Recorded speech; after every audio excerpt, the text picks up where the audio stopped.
বাংলাদেশে পাচারের পথে কামতানা সীমান্ত এলাকা থেকে গোপন খবরের ভিত্তিতে মধুপুর থানার পুলিশ গতকাল রাত্রিবেলা একটি অটো গাড়ি সহ 10 বস্তা চিনি আটক করতে সক্ষম হয়। জানা যায় কামতানা সীমান্ত এলাকা দিয়ে প্রতিদিন বাংলাদেশে চিনি পাচার হচ্ছে। সেই খবর পেয়ে মধুপুর থানার ওসি দেবজিৎ চ্যাটার্জি পুলিশ নিয়ে উৎপেতে বসে থাকে। পরবর্তী সময়ে একটি অটো গাড়ি করে যার নাম্বার TR07A2572 মধুপুর কিংবা বিশালগড় এলাকা থেকে 10 বস্তা চিনি নিয়ে আসার সাথে সাথে পুলিশ সেই গাড়িটিকে আটক করতে সক্ষম হয়।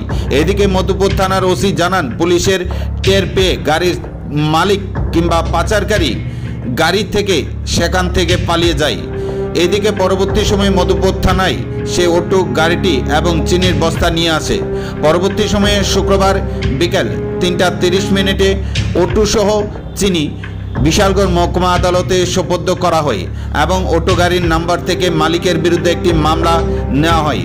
সংবাদ মাধ্যমে এই নিয়ে শুক্রবার বিকেল 5টায় বিস্তারিত জানান মধুপুর থানার ওসি দেবজিৎ চ্যাটার্জি। কাল রাত্রে গোপন সংবাদের ভিত্তিতে আমরা একটা অভিযান চালাই এবং সেখানে একটি অটোর মধ্যে 10 বস্তা চিনি পাওয়া যায়। তার সাথে সাথে আমরা সিজ করি অটো সহ এবং আদালতে তা প্রেরণ করি। কোন জায়গা থেকে স্যার আটক করা হয়েছে? এটা কাম থানার কাছাকাছি অংশ থেকে। যার আটক করেছে তার নাম কি? আটক সে পালিয়ে যায়, তার যে অটোটা আমরা ডিটেইন করতে পেরেছি। এমনি কি এখন কারো মালিক পাওয়া যায়নি এখনো? এখন পর্যন্ত আমরা ইনভেস্টিগেশন চলছে, অতি সত্বরই বেরিয়ে আসবে আশা করি।